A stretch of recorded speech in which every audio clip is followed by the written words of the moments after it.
எல்லா தமிழ் மக்களுக்கும் என்னுடைய வணக்கம்.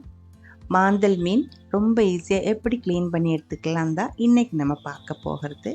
1 கிலோ அளவுக்கு மாந்தல் மீன் நான் வாங்கியிருக்கு. அதை க்ளீன் பண்ணி பாதி நம்ம வறுத்து எடுத்து வைக்கணும், பாதி நம்ம கறியும் வைக்க போகிறேன். ஸ்பைசி ஆக்கிற காரமாக இருக்கிற ஒரு கறி தான் வைக்கிறது. எப்படி பண்ணலான்னு பார்த்துட்டு வரலாம். அதுக்காக கொஞ்சம் சுடுதண்ணி நான் ரெடி பண்ணி எடுத்து வச்சுருக்கு. ரொம்ப கொதிக்கிற அளவுக்கு சூடு வேண்டியதில்லை. நமக்கு குளிக்கிறதுக்கு நம்ம எடுக்கிற ஒரு மைல்டாக இருக்கிற சூடு இருக்கு இல்லைங்களா, அந்த அளவுக்கு சூடாக இருக்கிற தண்ணி தான். 1 கிலோ அளவுக்கு மாந்தல் மீன் தான் நம்ம வாங்கியிருக்கு. இதில் இப்போ நான் தண்ணி எதுவுமே ஊற்றலை. இந்த மாந்தல் மீனுக்கு பாருங்கள், ஒரு சைடில் வந்து கொஞ்சம் கருப்பாக இருக்கிற ஒரு தோல், ஒரு சைடில் வந்து வெள்ளை கலரில் இருக்கிற தோல் தான் இருக்குது. அந்த கருப்பாக இருக்கிற தோல் வந்து சீக்கிரம் நம்ம எடுத்துக்கலாம். வெள்ளை கலரில் இருக்கிற தோல் வந்து எடுக்கிறது கொஞ்சம் கஷ்டமாக இருக்கும், அப்படியே பிடிச்சிருக்கும் பலமாக. அது சீக்கிரம் எடுக்கிறதுக்காக தான் நம்ம கொஞ்சம் சுடு தண்ணி ரெடி பண்ணி வச்சுருக்கு. அந்த தண்ணி இந்த மீனில் ஊற்றிக்கோங்க. ரொம்ப அதிகமாக சூடாக இருக்கிற தண்ணி ஊற்றிருச்சுன்னா மீன் வெந்து போயிடும். அதனால மைல்டாக இருக்கிற சூடில் இருக்கிற தண்ணி ஊற்றிக்கோங்க. ஒரு 15 நிமிஷம் அப்படியே விட்டுருக்கு. மீன் ஃபுல்லாக அந்த தண்ணிக்குள்ளே அமங்கி இருக்கணும். அதுக்கப்புறம் நம்ம இந்த தோல் எடுத்துருச்சுன்னா ஈஸியாக வந்துடும்.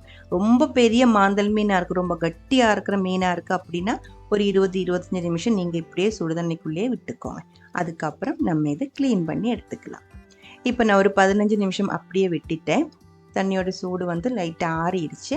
நம்ம இப்போ இதை க்ளீன் பண்ணுறதுக்கு ஆரம்பிச்சுக்கலாம். எல்லாருமே க்ளீன் பண்ணும்போது தலை நிறுத்தி அதில் இருக்கிற வேஸ்ட்டு கண்ணெல்லாம் எடுத்ததுக்கப்புறம் தலையோடு தான் க்ளீன் பண்ணுறது. நான் வந்து தலை வந்து ஃபுல்லாக கட் பண்ணி எடுத்துக்கிறேன். இங்கே தலை யாருக்கும் பிடிக்காது, அதனால் தலை நான் ஃபுல்லாக கட் பண்ணி எடுத்ததுக்கப்புறம் தான் க்ளீன் பண்ணுறேன். கத்திரிக்கை வச்சுட்டு க்ளீன் பண்ணுறது எப்போவுமே ஈஸியாக இருக்கும், கட் பண்ணி எடுக்கிறதுக்கு நல்லாயிருக்கும். நான் கத்திரிக்கையும் மீன் கட் பண்ணுற சின்ன கத்தியும் வச்சுட்டு தான் இப்போ இது ரெடி பண்ணி எடுத்துருக்கு. பாருங்கள், இந்த கருப்பு கலர் இருக்கிற தோல் வந்து சுடுதண்ணிக்குள்ளே போட்டனால சீக்கிரம் நம்ம தொடும்போதே அப்படியே சீக்கிரம் இங்கே வந்துடும். ஆப்போசிட் சைடில் ஒரு தோல் இருக்குது, அதுதான் கொஞ்சம் கஷ்டமாக இருக்கும். இதோட 2 சைட்லும் அந்த விங்ஸ் இருக்கு இல்லைங்களா, அது வந்து நம்ம கத்திரிக்கையில கட் பண்ணி எடுத்துக்கலாம். இதோட தோல் எடுக்காமல் நம்மளால் சாப்பிட முடியாது, ரொம்ப கட்டியாக இருக்கிற ஒரு தோல் தான். அது இல்லாமல் அந்த தோல் ஃபுல்லாகவே செதும்பலும் இருக்குது, அதனால தான் தோலோடையே நம்ம அது உரிச்சு எடுத்துகிட்டு இருக்கு. இப்போ 2 சைடு இருக்கிற அந்த விங்ஸும் கத்திரிக்கை வச்சு கட் பண்ணதுக்கப்புறம் அந்த தலை சைட்லேருந்து மெதுவாக அந்த வெள்ளை கலர் தோல் எடுத்துக்கோங்க. அந்த மீனில் ஃபுல்லாக அந்த தோல் வந்து விட்டு வந்ததுக்கு அப்புறம் தான் மெதுவாக இழுக்கணும். ஒரு சைடில் பிடிச்சி இழுத்துருச்சுன்னா அப்படியே கட்டாகி போயிடும், ஃபுல்லாக எடுக்க முடியாது. அதனால் அந்த மீனோட எல்லா சைட்லேருந்தும் தோல் விட்டு வந்ததுக்கப்புறம் மெதுவாக பிடிச்சி இழுத்து அந்த வெள்ளை கலர் தோல் ஃபுல்லாக நம்ம உரிச்சு எடுத்துக்கலாம். இங்கே அந்த கருப்பு கலர் தோல் பாருங்கள், சீக்கிரம் நம்ம பிடிக்கும் போதே ஃபுல்லாக அப்படியே வந்துடும். அந்த 2 சைடில் இருக்கிற விங்ஸை நம்ம கட் பண்ணி எடுத்துக்கிறேன். அதுக்கப்புறம் அந்த வெள்ளை கலர் தோலும் நம்ம ஈஸியாக கட் பண்ணி எடுத்துக்கலாம்.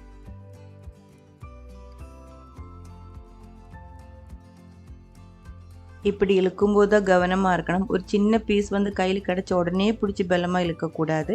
மேலே இருந்து ஃபுல்லாக விட்டு வந்ததுக்கு அப்புறம் தான் மெதுவாக உரிச்சு எடுக்கணும். அந்த வாலுக்கிட்ட வரும்போது கட் ஆகிறதுக்கான வாய்ப்பு இருக்குது, அதனால அதை பார்த்து கவனமாக மெதுவாக உரிச்சுக்கோங்க. 2-3 பேர் கேட்டாங்க, மாந்தல் மீன் க்ளீன் பண்ணுறது எப்படின்னு காமிங்கக்கா அப்படின்ட்டு. அதனால தான் இப்படி டீட்டெயில்டாக சொல்கிறேன். உங்களுக்கு இது புரிஞ்சிருக்குன்னு நினைக்கிறேன். 1 கிலோ மீனும் நான் அதே மாதிரி க்ளீன் பண்ணி எடுத்துருக்கு. எதுக்குமே தலையில் தலை நான் கட் பண்ணி மாற்றிட்டேன். உப்பு போட்டு நல்லா கழுகி எடுத்துக்கலாம். எப்போவுமே நான் சொல்கிற ஒன்று தான், எந்த மீனாக இருந்தாலும் உப்பு போட்டு கழுகினா தான் அது க்ளீன் ஆகும். இதுக்கு இப்போ தோல் இல்லாததுனால இது கழுகும் போது ரொம்ப சாஃப்டாக தான் கழுகணும். மிச்சம் எல்லா மீனுமே நம்ம சட்டிக்குள்ளே போட்டு நல்லா தேய்ச்சி தான் கழுகி எடுத்தேன். இப்போ தோலெல்லாம் உரித்து இந்த மீன் வந்து நீட்டாக இருக்குது. உப்பு போட்டு அதோட இந்த ஸ்மெல்லு போகிறதுக்காக இப்போ நான் கழுகிட்டு இருக்குது. 2 டேபிள் ஸ்பூன் அளவுக்கு உப்பு ஃபுல்லாக போட்டு தான் கழுகினேன். ஊற்றி இருக்கிறது சுடு தண்ணி கிடையாது, சாதாரணமாக இருக்கிற பச்சை தண்ணி தான். அது ஊற்றி நம்ம இது கழுகி எடுத்துக்கலாம்.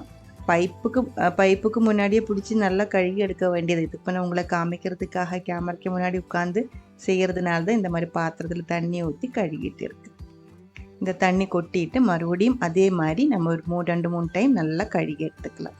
ஒரு டைம் உப்பு போட்டு முன்னாடி தேய்ச்சி எடுத்தால் போதும். அதுக்கப்புறம் நல்ல தண்ணியில் ஒரு 2-3 டைம் நல்லா கழுகி எடுத்துக்கோங்க. பாருங்கள், 3 டைம் கழுகி நம்ம மீன் வந்து க்ளீனாக எடுத்து வச்சுருக்கு.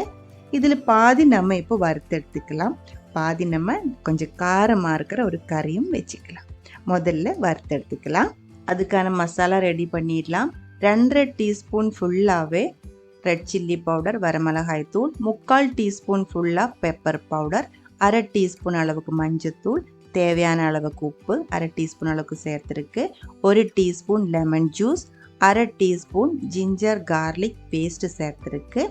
இது எல்லாமே நல்லா ஒரு டைம் மிக்ஸ் பண்ணி தேவையான அளவுக்கு தண்ணி ஊற்றி நல்லா கட்டியாக இருக்கிற ஒரு பேஸ்ட்டாக ரெடி பண்ணிக்கோங்க.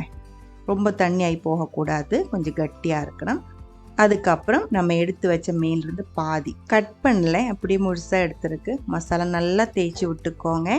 இது உடனே வறுத்துருச்சு அப்படின்னா நமக்கு வந்து இதோட டேஸ்ட்டு கிடைக்காது, மசாலா உப்புன்னு உள்ளே இறங்காது. அதனால மினிமம் ஒரு 20 நிமிஷம் இல்லாத ஒரு அரை மணி நேரம் மூடி வைக்கணும். அதுக்கப்புறம் வறுத்தா தான் டேஸ்ட்டாக இருக்கும். நீங்கள் இது இப்போ ஃப்ரிட்ஜில் எல்லாம் வைக்கிறதா இருந்தால் உங்களுக்கு 2 மணி நேரம் வரைக்கும் வேணாலும் வச்சுக்கலாம். அந்த டைமில் இதுக்குள்ளே நீங்கள் உப்பு சேர்க்குறது வந்து கம்மி பண்ணிக்கோங்க, இல்லாத உப்பு வந்து ரொம்ப அதிகமாக போகும். அது மேரினேட் ஆகிற டைமுக்குள்ளே மிச்ச பாதி மீன் வந்து நம்ம கறி வச்சு எடுத்துக்கலாம். இதே மாதிரி சின்ன பீஸை நான் கட் பண்ணி எடுத்து வச்சுருக்கேன். மண்சட்டியில் தான் நம்ம இன்றைக்கி கறி வைக்க போகிறது. சட்டி நல்லா சூடானதுக்கப்புறம் 2 டேபிள் ஸ்பூன் அளவுக்கு தேங்காய் எண்ணெய் ஊற்றிருக்கு. 1/4 டீஸ்பூன் அளவுக்கு வெந்தயம் நல்லா ஃப்ரை ஆகி வந்ததுக்கப்புறம் ஒரு மீடியம் சைஸ் பெரிய வெங்காயம் சின்ன பீஸாக கட் பண்ணி சேர்த்துருக்கு. கொஞ்சம் சாஃப்ட் ஆகிற வரைக்கும் வதக்கிக்கோங்க. தீ வந்து மீடியம் லோ ஃப்ளேமில் வச்சுக்கோங்க, இல்லை இருந்தால் லோ ஃப்ளேமில் வச்சுக்கோங்க.